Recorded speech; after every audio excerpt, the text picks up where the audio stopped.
Hello guys, आज हम solve करने जा रहे हैं अध्याय 3 एक चर का द्विघात समीकरण प्रश्नावली 4 पार्ट 1। पहला क्वेश्चन क्या है? X square minus 4x plus 2 equals to 0। ठीक है, क्या करना है? निम्नलिखित समीकरणों के विभेदक ज्ञात कीजिए। विभेदक क्या होता है मैंने आपको इसकी प्रश्न पहले वीडियो में बता दिया हूँ पूरा डिटेल्स में। अगर आप वो वीडियो नहीं देखे हैं तो डिस्क्रिप्शन पे लिंक है, जाके प्रश्नावली 4 और 5 का बेसिक जो है फॉर्मूला है उसको आप देख लीजिए। ठीक है, पहला क्वेश्चन क्या है? निम्नलिखित समीकरणों की विभेदक ज्ञात कीजिए। समीकरण है हमारा x square minus 4x plus 2 equals to 0। क्या ज्ञात करना है हमको? विभेदक यानी कि डी का मान। चलिए सॉल्व करते हैं। समीकरण मानक समीकरण जो होता है, समीकरण को a x square plus b x plus c बराबर 0 से तुलना करने पर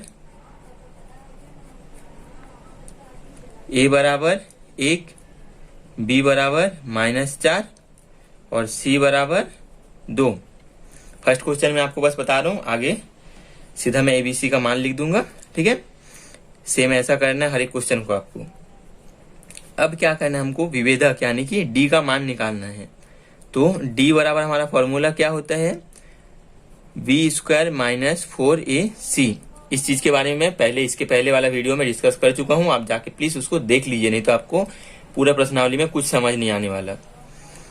ठीक, तो डी बराबर बी स्क्वायर मतलब -4 का स्क्वायर माइनस 4 इंटू ए का मान क्या है 1, सी का मान है 2 बराबर माइनस माइनस प्लस हो जाएगा 4 चौक 16, 4 दूनी 8 बराबर 16 माइनस 8 बराबर 8। तो डी का मान हमको क्या प्राप्त हुआ? 8, जो कि धनात्मक है। यही हमको ज्ञात करना था और यही हमारा आंसर है।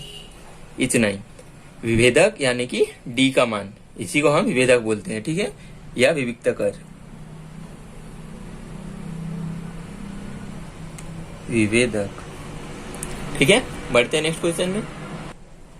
दूसरा है हमारा x माइनस 1 और दूसरा कोष्टक में है 2x माइनस 1 बराबर 0। तो इसको हम और थोड़ा सॉल्व कर लेंगे। कोष्टक को ओपन करेंगे तो क्या होगा? 2x square minus x minus 2x minus minus plus 1 बराबर 0। 2x square minus 3x plus 1 बराबर 0। अब इसमें हमारा a बराबर क्या है? 2, b बराबर है -3 और c बराबर है 1। ठीक है, a b c। अब हमारा विविक्त कर d बराबर क्या होगा? b square minus 4ac। तो d बराबर b स्क्वायर क्या है? -3 मतलब -3 का स्क्वायर माइनस 4ac 3 तिया 9 माइनस माइनस प्लस हो जाएगा -4 दूनी 8 बराबर 1। ये आया हमारा डी का मान। यही है हमारा आंसर। ठीक, नेक्स्ट है हमारा तीसरा √3 x square plus 2√2 x minus 2√3 equals to 0। ए का मान आया √3, बी का मान आया 2√2, सी का मान है -2√3। ठीक है, तो विविक्त कर या विभेदक क्या होगा हमारा? डी बराबर B square minus 4ac। D बराबर बी स्क्वायर मतलब 2√2 का वर्ग ऋण 4a मतलब √3 और c मतलब है हमारा -2√3। ठीक है, तो 2 दूगनी 4 गुना करनी 2 करनी 2 माइनस 4 गुना करनी 3 गुना 2 करनी 3 और ये माइनस और माइनस गुना होके प्लस हो जाएगा। अब देखिए 4 दूगनी 8 धन 4 दूगनी 8 करनी 3 और करनी 3 हो जाएगा, जोड़ी बन के बाहर आ जाएगा। तो 8 धन 3 8 24, तो 24 और 8 32 डी बराबर 32। ये हुआ हमारा आंसर। नेक्स्ट है हमारा चौथा, क्या है समीकरण, X square minus 4x plus A equal to 0। ए का मान आया 1, बी का मान आया -4, सी का मान आया a। ठीक है, तो हमारा d बराबर क्या हो जाएगा, विविक्त कर बी स्क्वायर माइनस 4ac। तो बी स्क्वायर का मान कितना है -4, तो -4 का स्क्वायर माइनस 4, ए का मान है 1 और सी का मान है a। ठीक है, इस a और इसे से आप कंफ्यूज मत होइएगा। ये समीकरण में दिया हुआ a है और ये जो हमारा वर्ग समीकरण होता है a x square plus b x plus c, वो वाला a का a है। ठीक है, आप चाहो तो इसको कैपिटल ABC भी लिख सकते हो, पर इसको नहीं। ये हमारा समीकरण में a दिया है तो हमें a ही लिखेंगे, स्मॉल a। ठीक है, तो इसका जो आंसर आएगा -4 का वर्ग मतलब 16 माइनस 4a। ये आया हमारा d का मान, यही है हमारा आंसर। ठीक है, नेक्स्ट क्वेश्चन है हमारा x square plus P X plus Q X equal to 0। तो हल में हमारा a इक्वल टू 1 है, b इक्वल टू p है और c इक्वल टू q है। तो हमारा विविक्त कर या विभेदक d बराबर क्या प्राप्त होगा, b square minus 4ac। d बराबर b स्क्वायर मतलब p का स्क्वायर ऋण 4, a का मान क्या है 1 और c का मान है q। ठीक है, तो d बराबर हमको क्या प्राप्त हुआ, b स्क्वायर माइनस 4q। ठीक है, ये है हमारा पांचवा का आंसर। अब बढ़ते हैं दूसरे क्वेश्चन में। नेक्स्ट क्वेश्चन है हमारा दूसरा, निम्नलिखित वर्ग समीकरण की मूलों की प्रकृति ज्ञात कीजिए। ये वर्ग समीकरण दिया हुआ है, इसके जो मूल होंगे उस मूलों की प्रकृति को हमको ज्ञात करने हैं। तो ये चीज भी मैं आपको पहले वीडियो में बता चुका हूँ, वहां से आपको पूरा कंप्लीट समझ में आ जाएगा। तो चलिए फिर भी मैं आपको एक बार दिखा देता हूँ। इसमें मूलों की प्रकृति को पहचानना, d बराबर 0 हो मतलब हमको सबसे पहले जो हमारा वर्ग समीकरण दिया हुआ है इसका d का मान मतलब विविक्त कर को ज्ञात करना है इस वर्ग समीकरण में। उसके बाद हम d का जो भी मान आएगा उससे हम कंपेयर करके मूलों की प्रकृति को पहचानेंगे। तो हमारा सबसे पहला काम क्या है, d का मान निकालना। जो भी मान आएगा उसको इस तीनों शर्तें के साथ कंपेयर करके उसकी प्रकृति को हमको बताना है। ठीक है, एक बार पढ़ के बता देता हूँ।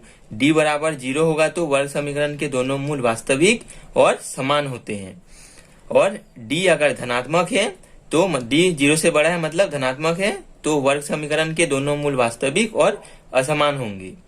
तीसरा है d जब ऋणात्मक होगा अर्थात 0 से छोटा होगा तो वर्ग समीकरण के दोनों मूल काल्पनिक और असमान होते हैं। कैसे होता है ये चीज मैं आपको पहले वीडियो में मैं बता चुका हूँ। चलिए सॉल्व करते हैं। ये है हमारा वर्ग समीकरण X square minus 4x plus 4 equal to 0, a equal to 1, b equal to -4, c equal to 4। तो हमारा सबसे पहला काम क्या बनता है, d का मान निकालना। तो चलिए d का मान निकालते हैं। d बराबर क्या होता है, b square minus 4ac।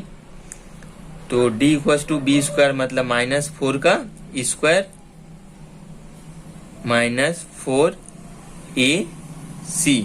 a का मान 1 है, c का मान है 4। तो d बराबर हमको क्या प्राप्त हो जाएगा, d बराबर 4 चौक 16 माइनस माइनस प्लस हो जाएगा, माइनस 4 एकम 4 और 4 चौक 16 अर्थात हमको प्राप्त हुआ d बराबर 0। ठीक है, d बराबर जब 0 होता है तब हमारा मूलों की प्रकृति क्या होती है, अतः वर्ग समीकरण, या फिर आप लिख सकते हैं दिया गया वर्ग समीकरण करके। ठीक है, समीकरण के दोनों मूल वास्तविक और समान होंगे।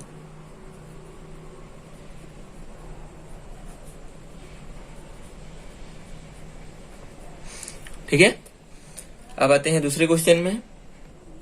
इस क्वेश्चन में इतना ही बस बताना है, d का मान निकाल के क्या उसका प्रकृति होगा मूलों की, इतना ही बताना है। ठीक है, चलिए दूसरे क्वेश्चन में। दूसरे क्वेश्चन में हमारा a b c तीनों का मान 2 2 2 प्राप्त हुआ। ठीक है, तो d बराबर क्या हो जाएगा, b स्क्वायर माइनस 4ac तो डी बराबर बी स्क्वायर क्या है, 2 का वर्ग ऋण 4, ए का भी मान 2 है और सी का भी मान 2 है। तो डी बराबर 2 दूगनी 4, 4 दूगनी 8, दूगनी 16। ठीक है, तो डी बराबर क्या प्राप्त होगा, ऋण 12। ठीक है, अर्थात हम इसको इस प्रकार से लिख सकते हैं, अर्थात डी छोटा है 0 से, अतः हमारा आंसर क्या होगा, आप पूरे ऐसा लंबे से लिख लीजिएगा, मैं इतना ही लिख रहा हूं। इस स्थिति में हमारा जो आंसर मूलों की प्रकृति होती है वो होती है काल्पनिक और असमान। ठीक है, नेक्स्ट है हमारा तीसरा, a बराबर 3, b बराबर माइनस में 2 अंडर रूट 6, c का मान है 2। तो हमको d क्या प्राप्त हो जाएगा, b square minus 4ac, b square मतलब माइनस 2 करनी 6 का वर्ग ऋण 4 गुना 3 गुना 2, a का मान 3, c का मान 2। अब इसका ऋण ऋण तो धन हो जाएगा सबसे पहले, 2 का वर्ग मतलब 4 और करनी 6 का मतलब करनी 6 गुना करनी 6, तो उसको हम लिख सकते हैं 6 ऋण 4 गुनी 3 गुनी 2 बराबर 4 छक्के 24 ऋण 4 या 12 दुगनी 24 बराबर 0। डी बराबर क्या प्राप्त हुआ, 0। इस कंडीशन में हमारा जो मूलों की प्रकृति होती है वो होती है वास्तविक और समान। पहला क्वेश्चन में भी आया है डी बराबर 0। अब आते हैं चौथा क्वेश्चन में। नेक्स्ट है पांचवा, हल लिखा हूं ये, ठीक है, इंग्लिश में लिख लिया हूं। ए बराबर 1, बी बराबर 2 करनी 5, सी बराबर -1। तो हमारा डी बराबर क्या हो जाएगा, B square minus 4ac, B square मतलब 2 करनी 5 का वर्ग ऋण 4 गुना 1 गुना -1। ठीक है, अब देखिए 2 का वर्ग होता है 4 और करनी 5 का होता है सिर्फ 5, करनी 5 करनी 5 5 हो जाएगा। ऋण और ये ऋण हो जाएगा धन, 4 एकम 4 एकम 4, 4 को एक से 2 बार गुना करेंगे तो 4 ही आएगा। तो 5 चौक 20 धन 4, तो डी बराबर हमको क्या प्राप्त हुआ, 24। मतलब हम इसको इस टाइप के लिख सकते हैं, अर्थात डी बड़ा है 0 से। इस कंडीशन में हमारा जो मूलों की प्रकृति होती है वो होती है वास्तविक और असमान। ठीक, आते हैं पांचवा नंबर पे। नेक्स्ट पांचवा हमारा क्या है, ए बराबर 3/5, बी बराबर -2/3 और सी बराबर है 1। तो हमारा डी का मान क्या हो जाएगा, डी बराबर हो जाएगा बी स्क्वायर माइनस 4ac, ये तो हमारा सूत्र है ही।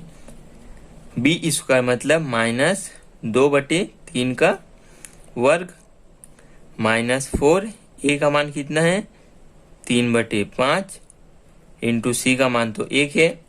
अब देखिए माइनस को तो 2 बार गुना करने से प्लस हो जाएगा, और 2 का वर्ग करेंगे तो 4 पूरे का वर्ग है, मतलब ये वर्ग 2 का भी है 3 का भी है, दोनों भागीदार है इसका। ठीक है, तो 2 दूगनी 4, 3 तिया 9 ऋण, अब ये ऊपर में है तो ऊपर के साथ गुना हो जाएगा, 4 तिया 12 बटे होगा 5।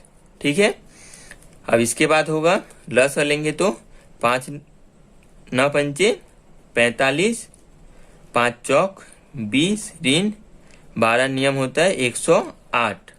ठीक है, अब आप इसको घटाओगे तो 20 घटाओगे तो 108 से 88 होगा, वो भी माइनस में। ठीक है, क्योंकि 108 के सामने माइनस है बटे 45। ठीक, ये किसका मान है, हमारा डी का मान है। तो अर्थात हम इस प्रकार लिख सकते हैं, डी छोटा है 0 से। क्यों? क्योंकि हमारा ये माइनस में प्राप्त हुआ है। ठीक है, तो इस स्थिति में हमारा जो मूलों की प्रकृति होती है वो क्या होती है? काल्पनिक और असमान। ठीक है, ये है हमारा आंसर। आज यही खत्म करते हैं, मिलते हैं नेक्स्ट वीडियो में।